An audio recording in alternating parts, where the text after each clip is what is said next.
Hello again. Welcome to another 10 Questions with Jamie. Today we're sitting down with Robin Campbell. Robin, thank you for joining me.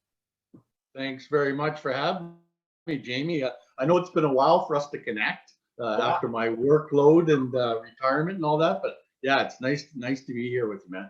Yeah, it's great. I'm glad you could be here today, and I also want to thank the viewers that have been following along to another one as well. And as everyone knows, by the end of this, we're going to hopefully know a little bit more about Robin Campbell. So to start off with, Robin, can you tell us where you were born?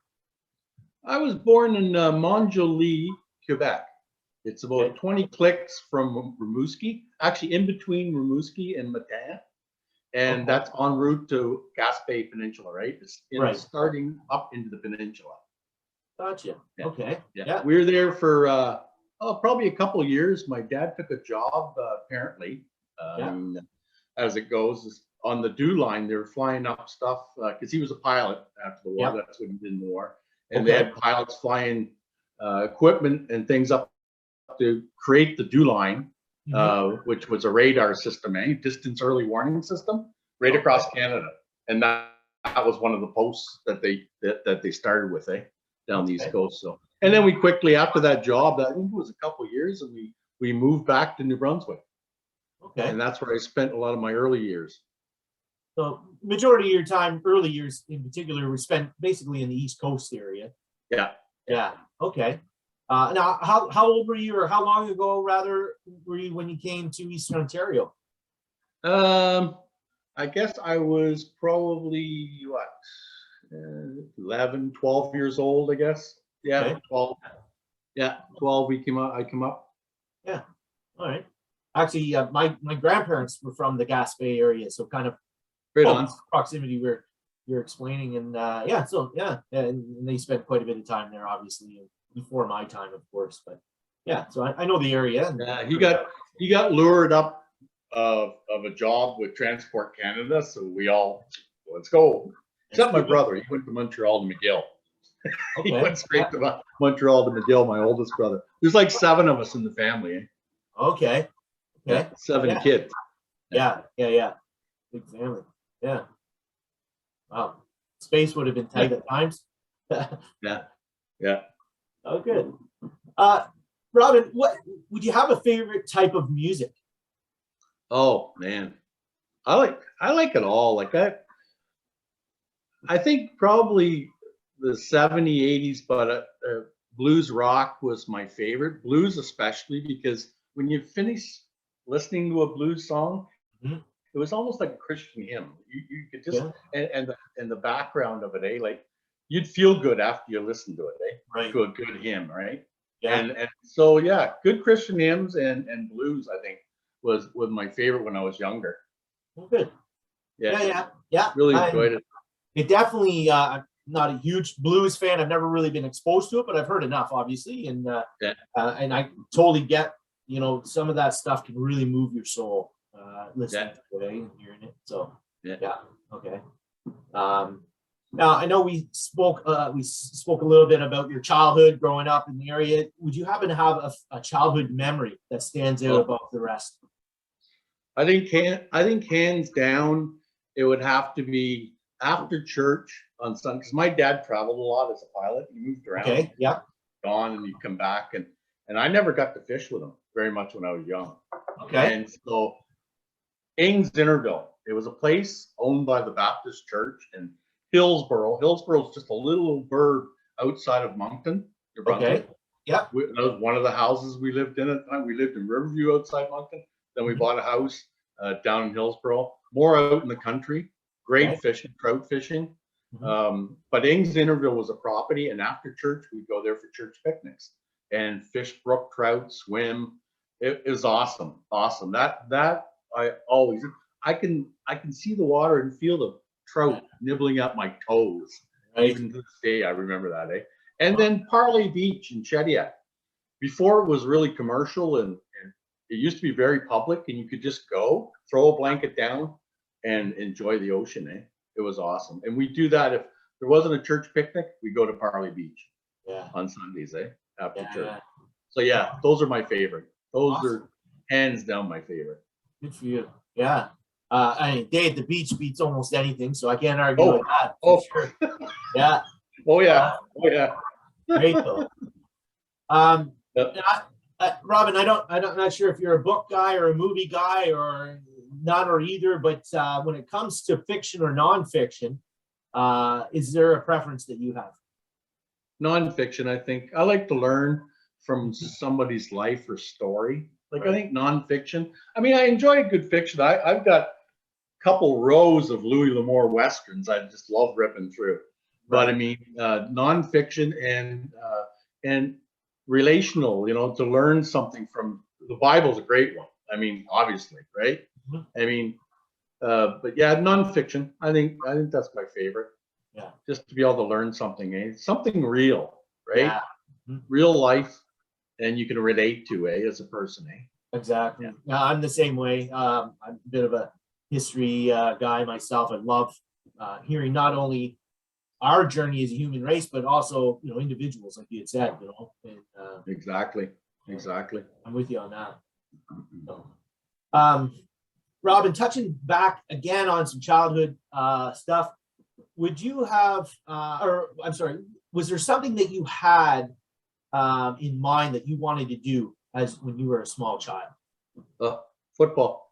Football, yeah. Football, yeah, football. I mean, I remember throwing the ball as young as this high with my brother. He'd come back from McGill University, and the Red were a good team at that time. Right. And well, he brought a football back. First time I ever handled one. And throwing the ball in the front of Dr. Blake's front lawn, playing football when we were younger like that.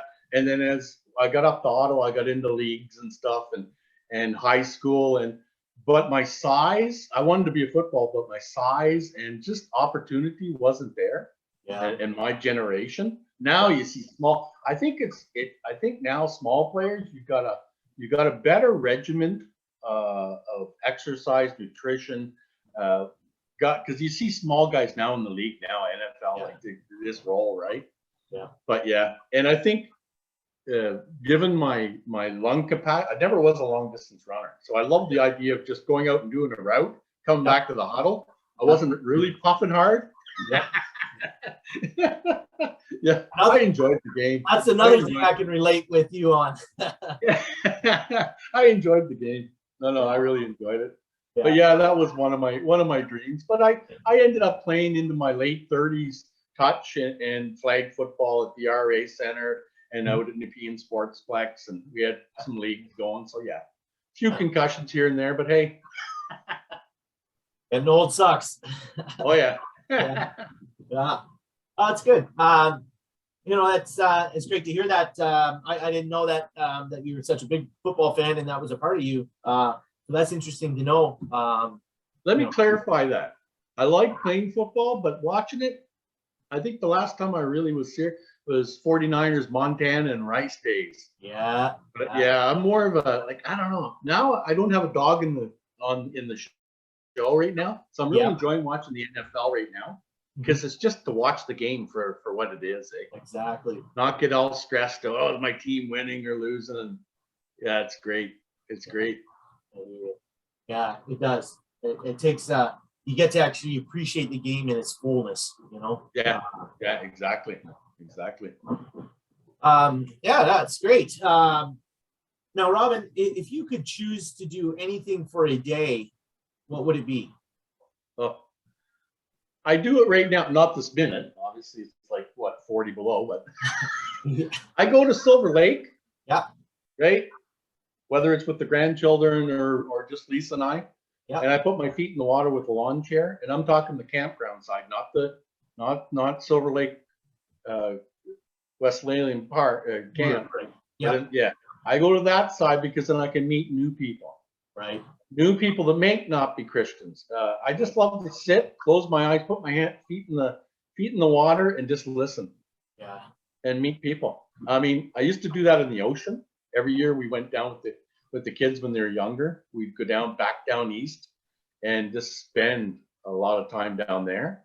Haven't in a while. That's going to be the first thing I do when COVID's lifted. Yeah. We're going. That's it. I don't care. Cottage for a month or whatever. But yeah, I got to get some ocean in me. Yeah.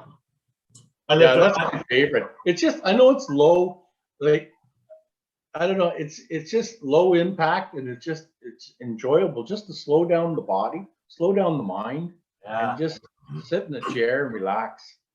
Good for the soul. Definitely good for the soul. And sounds like a stress-free day. It doesn't meet for me. You know, you can do all sorts of stuff, but that's what I prefer. Good for you. Good for you. Good choice too. Good choice. Yeah. Robin, now we're going to move on to a more biblical side of things. And the first question I have for you is: would you happen to have a favorite Bible verse? Well, there's a few, but I think because this was shown me at a pivotal time in my life. Okay. Psalm 118:8. It's better to take refuge in the Lord than to trust in people. Right. Trust wasn't a big thing at this point in time. When I was a young teen, I sort of wandered away and came back to the Lord probably, well, when I met Lisa, my wife. And we were married in the Baptist church, and that was one of the gentlemen that was going to be a pastor showed me that verse. He knew I was struggling. Right. He knew I was struggling with the politics and everything that goes on around the church, and he showed me that people are people. Doesn't matter how in a church, they're going to be the same as out there coming in, except they're going to accept you more with grace. There's, you know, and so when he showed me that verse, I started listening to God instead of people. And that's what started to transform my life. To listen to God first instead of people. Yeah. And to not judge people, right? I mean, that's a big thing too, right? As a human being, it doesn't matter. You tend to do that. You judge people ahead of time. So yeah, that verse is always stuck with me. Awesome. Solid advice and solid verse. You know, similar to kind of share a little bit, you know, sometimes I had to go back on a verse that, you know, don't lean on your own understanding, right? Sometimes I tend to do that, and, you know, you got all the answers and you can pave your own way and things of that nature. And just like you had said, you know, you got to slow down and just, like you said, take refuge in the Lord, right? Can't go wrong. It was like when he showed me that, you know, and I went home that day, it was like a light came on. And it just changed it for me. I just stopped listening to things around me and started hearing God more.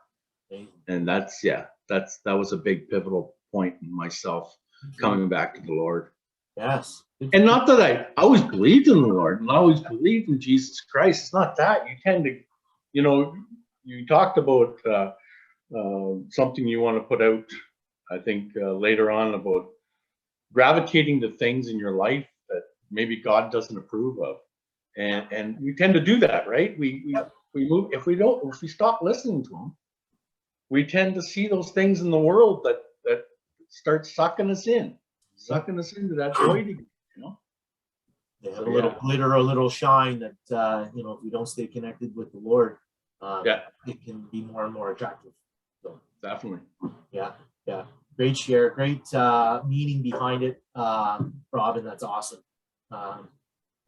Now, I guess this might, with your story, might coincide. What or who had the biggest impact on you in your Christian journey? I think there's been people, my commander from Boys Brigade when I was young. I ran into him again. Ran him again at the Ottawa Sailing Club. He was the commander there at the Ottawa Sailing Club, and he had an impact. But I think the biggest impact of my life was my mother-in-law. Oh yeah. 32 years ago when I married Lisa. Yep. We touched bases, like we lived with them, her parents in between houses, and she ended up living with us for 7 years before she went on to see the Lord. Yep. And I'd come down in the morning. She'd be into the Bible and the devotion, but that wasn't the biggest thing that really showed me what it was to be a Christian, because she served the Lord. She served the Lord with no attention to herself. It was always for her family, the love of the Lord, never ever upon herself. She was a true servant. Right. And I think that's when I really saw it 32 years ago. I mean, it coincided with that verse, yeah, and it got me going. It got me listening to the Lord. But I think her as a person in my life, and then Lisa, being her daughter, showed me what it was to be a servant, a true servant, and not take it like it's me doing it, it's me doing it. No, it's God, a true servant. And yeah, that changed me, really changed me. Humility is it's very it can be very hard at times. There's no question about it. But to see it in full tilt, as it were, it can shine such a bright light on things. Day-to-day life, right? Day-to-day life, right, Jamie? It's not like you're seeing a person once in a while and they can put on a face, right? Yep. This woman, I'll tell you, true servant, awesome. just amazing. Awesome. And I thought, no, that's what I want to be. Yeah. That's if I get to that level, then I can try to be like Christ. Yeah. I want to get to that level. Yeah. Awesome. That's how I feel. I'm very happy to hear that you had someone like that in your life, shone that light on your day-to-day lives, and that's awesome. And I appreciate you sharing that with us today too, because wow, that's amazing. Glad to hear that. Now, other than Jesus, Robin, from the Bible, who would you want to spend a day with?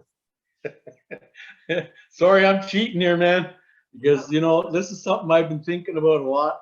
Joseph, unfortunately, being a father. Yeah. I know he was close to Jesus, but I wonder as a father what it would have been like to be father of our God, right? Like, like we, as our kids grow up, and they attain information, especially at such a rapid rate now with Google and blah, blah, blah, right? Yep. They start to know more than us. There's a point in your life as a father, you see your son or daughter where their wisdom, they start coming back with stuff. They start teaching you, right? Yeah. How would it be to be Joseph?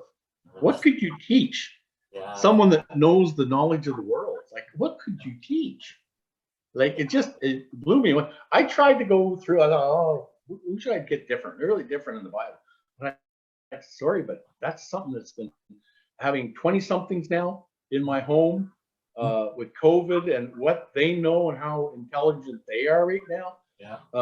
What could you teach Jesus as a father? Oh, man. Like, crazy.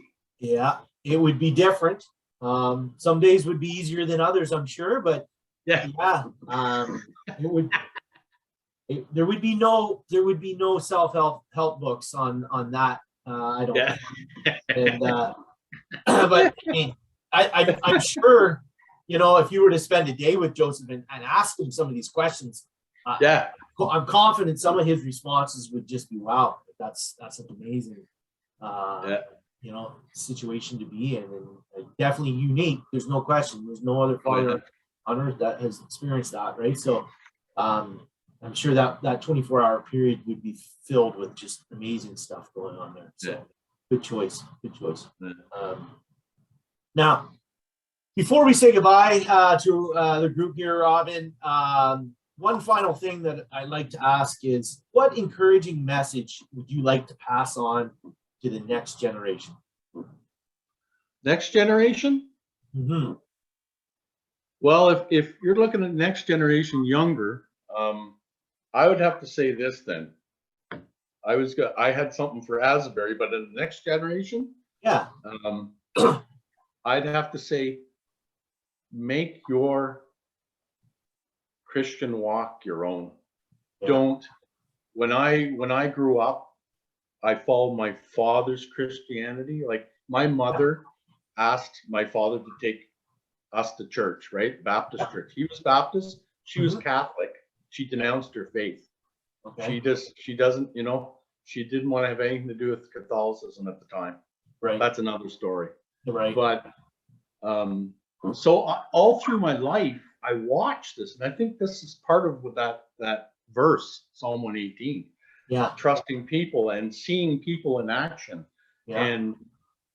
and growing up with your father's religion. Not that he wasn't a good Christian. It's just being told or to do this in the church, or told, you know what I mean? Yeah.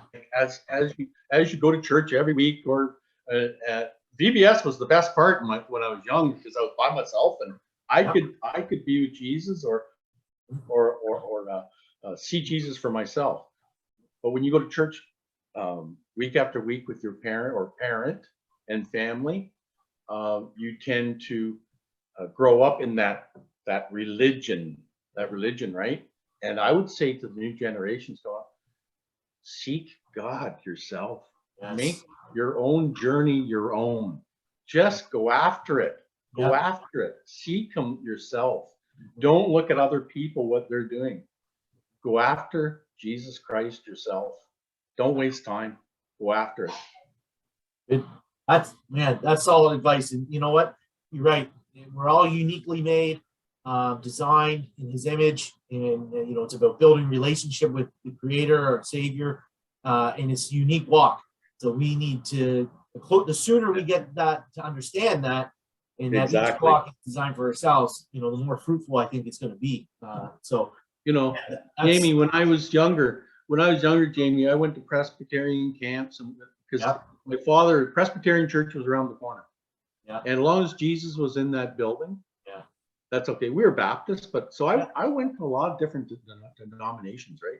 Yeah. And so I got a taste of different denominations, and so for me, it's like, go after it. The earlier you go after it, don't waste time. Don't waste time. Seek Jesus Christ, because you're gonna trip. Well, you're gonna trip like me, because that's what happens, right? You start judging things. You see judging things from outside, and you end up tripping over religion instead of the real meaning of Jesus Christ, our Savior. Yes, awesome. That's great, and a great message to the next generation. Now, you had mentioned something about you had something maybe for the people of Asbury. Do you have something that you want to share? Yes. Before we go? I want to read it, because I want to make sure it comes across right. Yeah, absolutely. Okay? Yep. I know this has been a long haul with COVID, but as Christians, we know this is only a blip in God's timeline, right? Yeah. Asbury is a very loving family.